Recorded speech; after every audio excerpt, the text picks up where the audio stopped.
If you enjoy our podcast, please like and subscribe and consider becoming a digital subscriber to the Albuquerque Journal to help us bring you more content like this. You can find this episode and all of our podcasts on the Albuquerque Journal website, abqjournal.com, as well as YouTube, iTunes, and Spotify.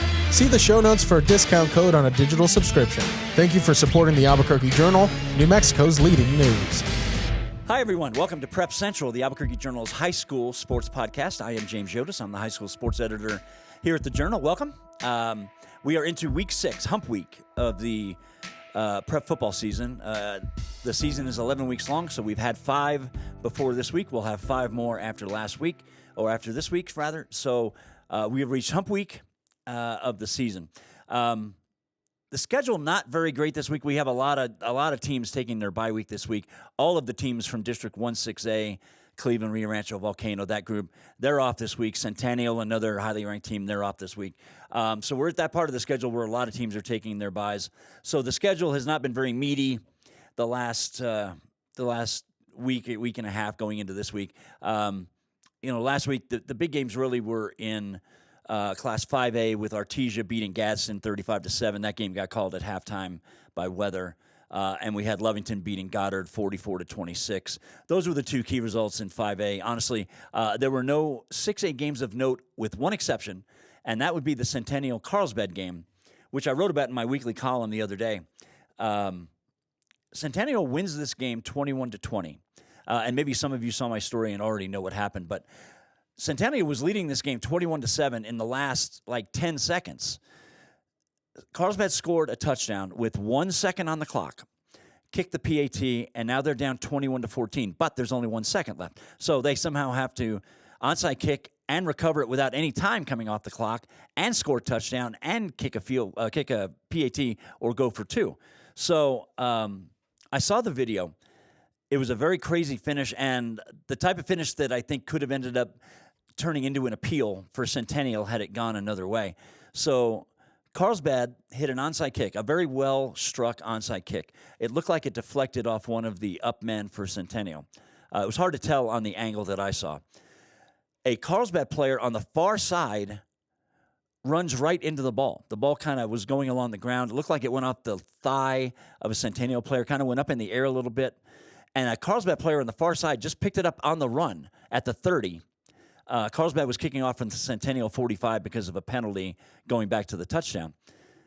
Runs it in for a touchdown, which, of course, can't happen in high school football.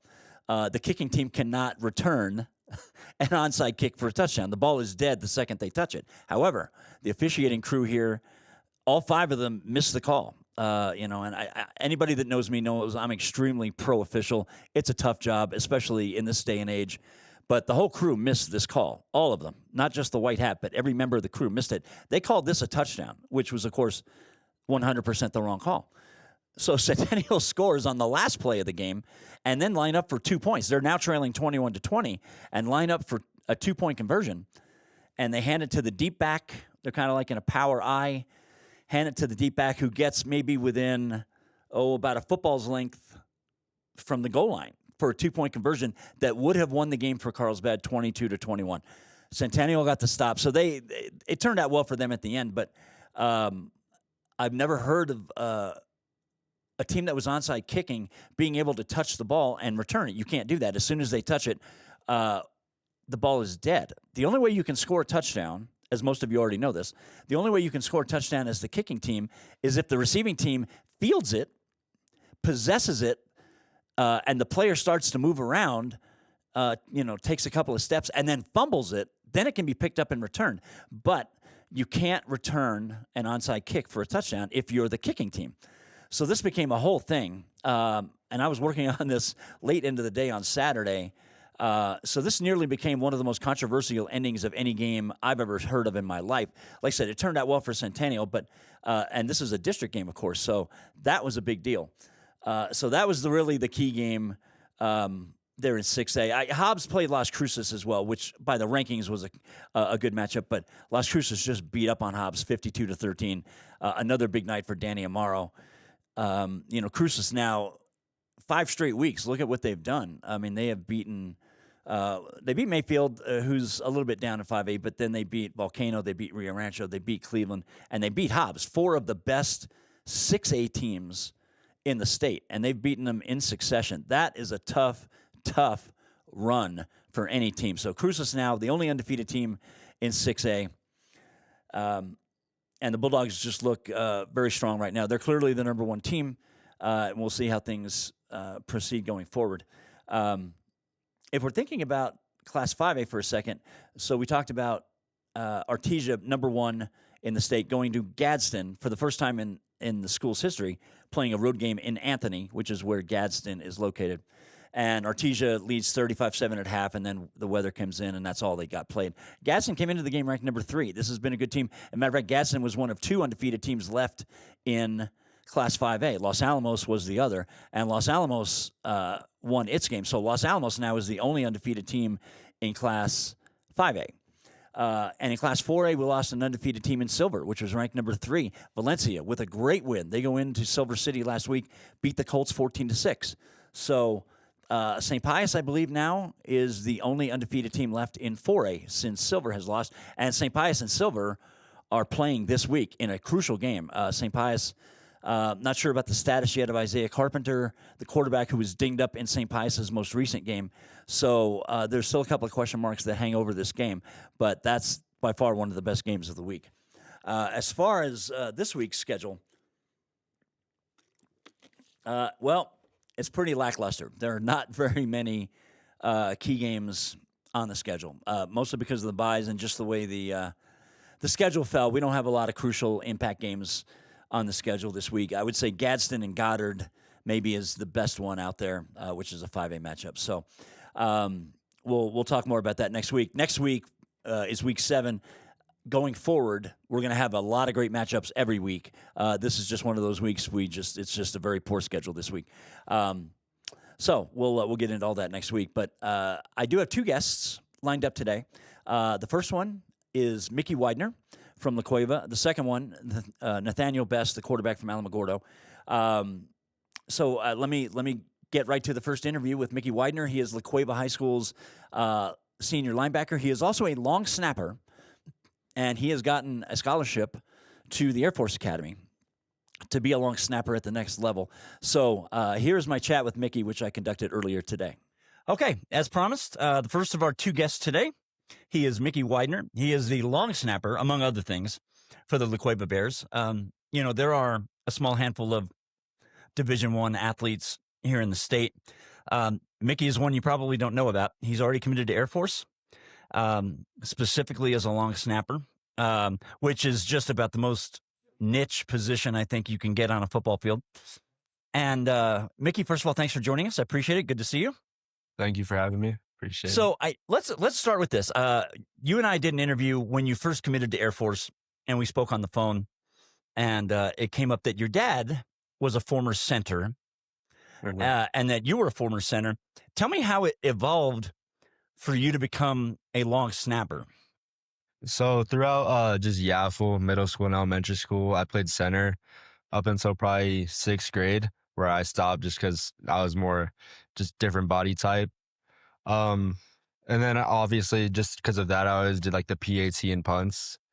And then freshman year, I did that for C team. I did the PAT and punts because they needed someone. And then sophomore year, I had the opportunity to be in a little position battle for the varsity long snapping spot. So I was constantly practicing it, working at home, just watching a bunch of YouTube videos on technique and stuff. And that's how I kind of developed into the position and learned more about it.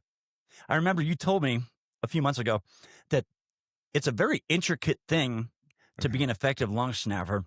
Tell me what goes into it and what specific things any player that plays this position has to do well. It's like a checklist, start to finish. Everything has to be, you have to have it all in order. Not one can come before the other, else it's all going to be messed up. So what I do is I have a little acronym that I learned from Brendan Durkin. He played at UNM. I used to train with him. He's at Old Dominion now, and it's BEEF, BEF, and it's balance, eyes, elbows, feet. So you want to make sure your feet are balanced first. Not 50-50, a little more on the back. And then your eyes, once you follow through, or it's your elbows then your eyes. So you really want to bring your elbows through and then your eyes through so that you're seeing the punter, and then that finish at the end. You want to have your hands out just to give that ball that spiral. There's so much unusual activity about this specific position because you're spending your time looking through your legs back at the holder and at the kicker or the punter. And I'm wondering, spatially, did it take some getting used to play this position, knowing that you're looking backwards underneath your legs and keeping your wits about you? And that just seems to me like such a bizarre thing to have to do. Yeah, at first it was definitely a little weird, and sometimes like going from 12 yards or on punt or 15 yards on punt and then to 8 yards on PAT. At first is a little different, but I mean at this point I feel more confident throwing it upside down than throwing a ball regularly. So let's talk about how things came to be with Air Force. Look, when we talked, you said this was specifically a scholarship extended for you as a long snapper, which I had never personally heard of in the state. I'm sure it has happened, but we hear so much about quarterbacks and running backs and linebackers. You've played with guys like this, guys like Mark Handy and Mason and Cam Dyer just from last year. How is that marriage made between you and Air Force? So after my sophomore year, I started hitting up some specialist camps I went to Texas Tech, TCU, and Air Force. And then Let me stop you there. Camps just for long snapping? Yeah, so well, it's snappers, kickers, and punters. Okay. Mm-hmm. Yeah, and then I went to one it's called Rubio Long Snapping, and that's just long snappers around the country, and that's how you get ranked and stuff. There's a couple different other programs, but I won the one at Texas Tech. I did pretty good at TCU. I didn't win, and then the Air Force one, I probably snapped my best. And immediately after that, Coach Skeen over there, I was talking to him for 15 minutes after the camp, and he was just super hyped up, and I knew something special was going to happen. So I remember I talked to Coach Back, your coach, Brandon Back at La Cueva, when I did this original story on you, and he told me that he had passed along to you, like, look, if you can become a skilled long snapper, you have a chance to get to the next level. And I'm wondering how much that penetrated with you, like, okay, look, I'm never going to play college quarterback in Division I, but here's something I can do and do well. And I'm wondering if you took that to heart and felt like, yeah, I can do this. Yeah, that played a huge part for sure. That's why I started working on it a lot more. Before, I didn't really think. I thought it was just something that I could do to help out the team as a sophomore because I was getting limited reps at linebacker.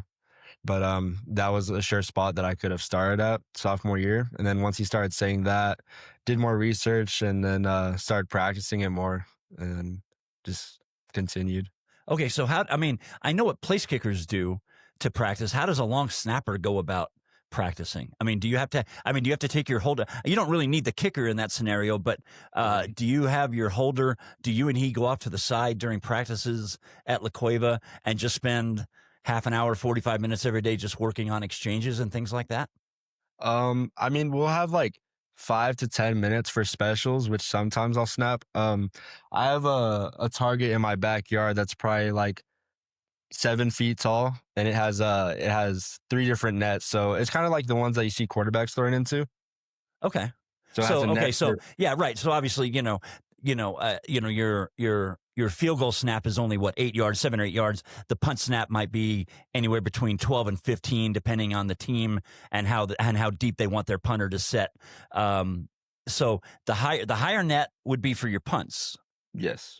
And then the lower one would be for your field goal attempts. Yeah, and it works out because my backyard's exactly like 15 yards long, so I put it at one end, and then the other side I can just snap right into it. Is there one discipline you're better at, the field goal snapping or the punt snapping? I think both. Field goals, I think I'm more consistent. I can hit the same spot pretty accurately, and then punt, I'm usually from like the shoulders to the thighs. Right. Let's talk about other roles you have taken on for this football team. I remember when we talked in the spring, you anticipated playing more linebacker this year. I've only seen you guys once. That was the Volcano game to start the year. Tell me about what other roles Coach Back has asked you to fill in aside from your long snapping duties. So right now I'm starting linebacker with Brody Clark. We're both middle linebackers. How has that adjustment been? Look, La Cueva lost both Mason Posa and Nick Mertz, who were both fantastic linebackers last year. Nick, I think, was one of those guys who didn't get enough credit for how good he really was simply because he played next to Mason. But, having to fill in with two new middle linebackers, tell me how that process has been going for this team. It's been pretty good. The first 2 games, I feel like everyone's in the same position. Everyone has pretty big shoes to fill with the rebuild we're going through. But especially at the linebacker spot at La Cueva, it hasn't been difficult. But it's just a big responsibility. Our school takes their linebackers seriously. Only good linebackers play, and I think every game we're doing a better job at becoming better leaders and better linebackers on the field and helping lead our defense. Yeah, I'd say La Cueva, look, the last 2 quarterbacks that played for this team, we're talking about Cam and we're talking about Aiden Armenta. Before that, La Cueva produces really good quarterbacks and La Cueva produces excellent linebackers. You can go back as many years as I can count and come up with a great middle linebacker going back 10, 15, 20 years, really.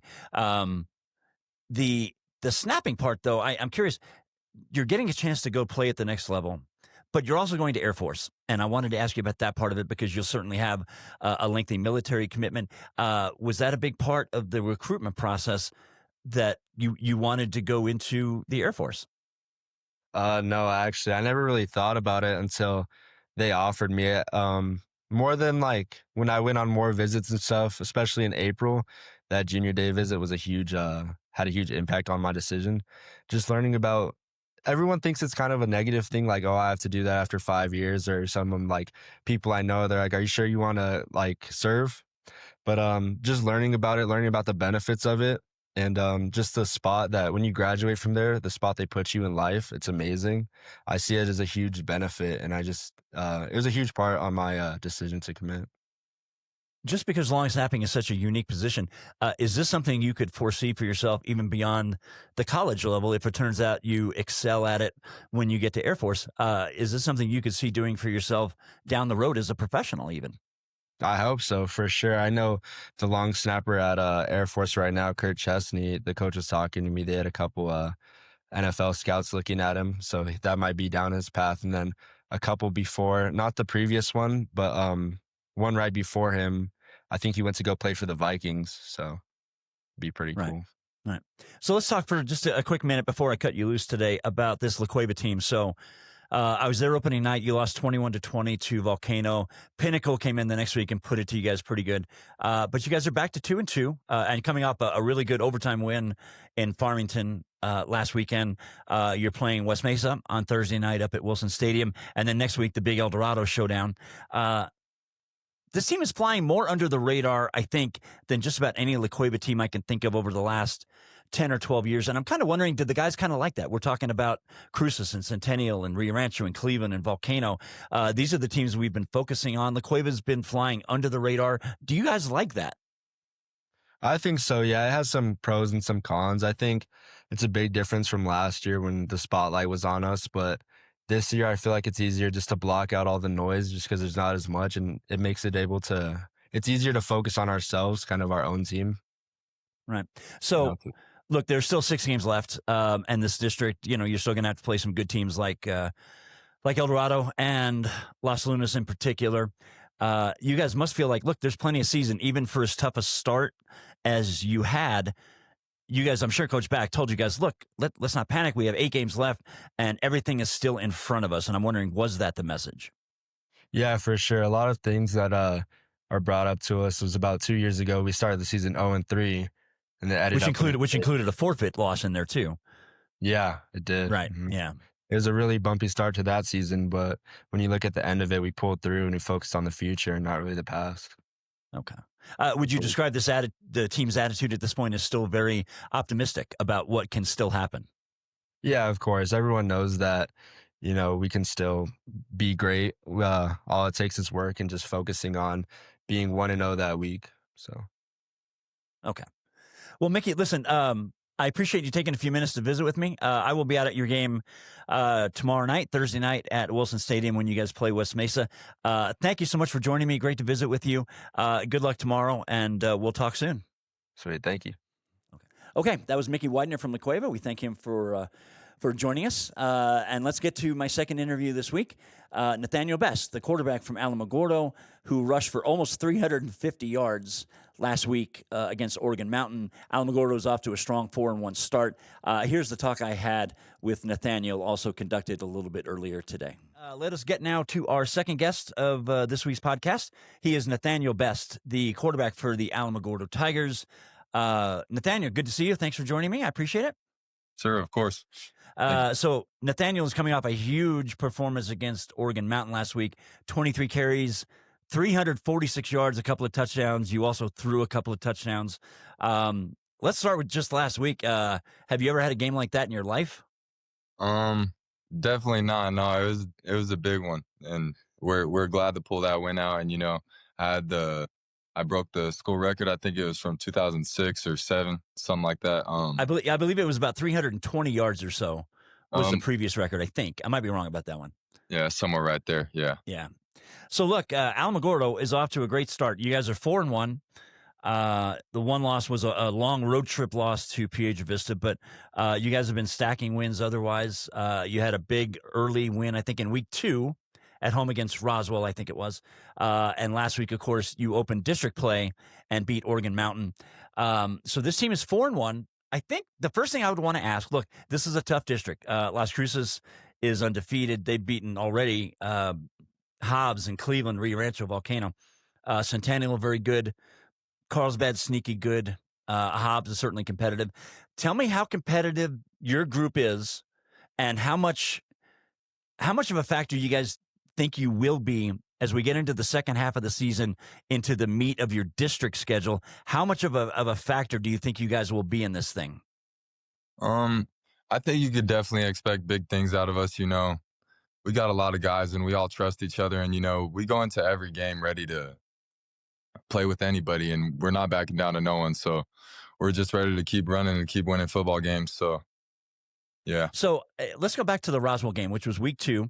That was a really good win. Of course, Roswell is the defending state champion. Now, of course, Roswell, like everybody else, look, kids graduate, new guys come in, but that was still a really sensational win. I think I want to say it was about 27-14. I might be wrong about the score, but you guys won by a couple of touchdowns and beat the defending state champion. And I'm wondering what that win in particular did for everybody's confidence there in Alamogordo. Oh, I think it definitely boosted it for sure. We were 2-8 last season, so kind of underdogs. A lot of people looked down on us, and beating Roswell definitely struck a lot of people. They didn't expect that out of us, and it's just a start of something better this year. Okay, so as you said, you guys won just a couple of games last year, but you've already doubled that this year. What's been the difference? I think we get more effort out there at practice. I think we're a lot tighter, more bonded, and also we don't really rush our offense as much. Everyone knows what they're doing. They're not rushed, and they just know what they're doing in their roles. I think that's a factor. So if you think about last season, as you guys got into the off season, did you feel like the group was in place to make things different and better? I'm sorry, what was the question? If you think about last season and then you went into the off season, did you guys all feel like the pieces were in place to become a better team, to do what you're doing so far? Oh yeah, of course. Nobody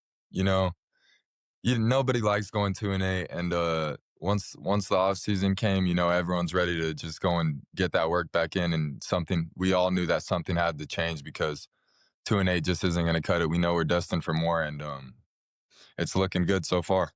So when you said something had to change, what, in your opinion, had to change? Was it a culture thing? Was it something else? I'd say it's just not playing to the best of our ability. We left a lot out there. We made a lot of turnovers last season that weren't needed, and just losing by 2 or 3 big plays each game. And right, you guys had several close losses last year. Sure, and we're better. Yeah. Sure. So one of those wins you had this year, you guys came up to Albuquerque and played Albuquerque High a couple of weeks ago up at Milne Stadium. And I have to ask, because Jeff Grammer, who covers the UNM men's basketball team for us here at the Albuquerque Journal, and went to Alamogordo High School, he's been bugging me for years that he was going to sing the Alamogordo fight song the first chance he got. And sure enough, I sent him out to cover that game at Milne, and he and some of your teammates, I don't know if you were in that photo or not, but a bunch of Alamogordo players and Jeff in the forefront all sang the Alamogordo fight song to me. Were you one of those guys singing that fight song, man? Yeah, I was in there. We're all. You know, I have to say, I was really impressed because I will confess, I went to Cibola, and I may have known the fight song when I was an athlete at Cibola, but when I think back on it, I'm like, I don't think I did. I was really impressed that all of you knew your fight song so emphatically. So I thank you all for singing that to me. That was one of the funniest things I've had on my social media feed all year. So I commend you guys for that. Good singing voices, man.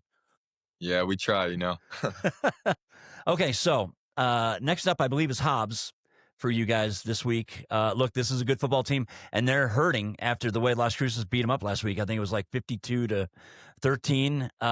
This has been a good Hobbs team. What are you expecting from this game on Friday? Because they're going to be looking to get healthy again, and they're going to be looking to do that at your expense. So what do you expect from this matchup this week? It's definitely going to be a tough one. They got some big guys, but we do too, and we've been studying their film, and we're working all week. We've been in the weight room, and we're just ready to go over there and give them a fight. It's definitely going to be a close one. What are your plans after high school? Have you thought about that yet? Hopefully go to college, play football, and we'll just see what offers come in. And forgive me because I know this can be a sensitive subject. Have you had some looks so far, or have they been a little bit slow in coming in? And do you figure if you keep playing at the level you have been playing at, the offers will come in and they will happen? Yeah, I mean, they've been a little bit slower, but I think they'll happen. We just got to keep playing to the best of our ability, and just go with the flow and see what happens. Is your offense designed for you to run it this much? I mean, I guess you could say that, we are more of a running football team. It's not really just meant for me to run, but it's meant for our backs to definitely run the ball and just play old school football and push the ball downfield.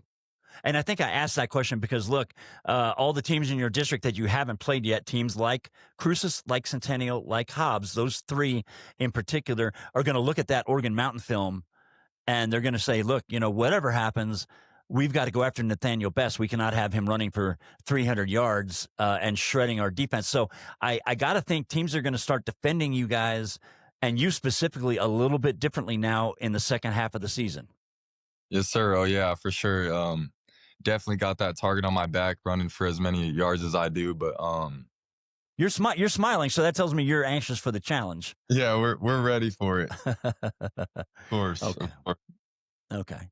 All right, Nathaniel. Well, listen, I appreciate you taking a few quick minutes to visit with me today. Good luck against Hobbs on Friday.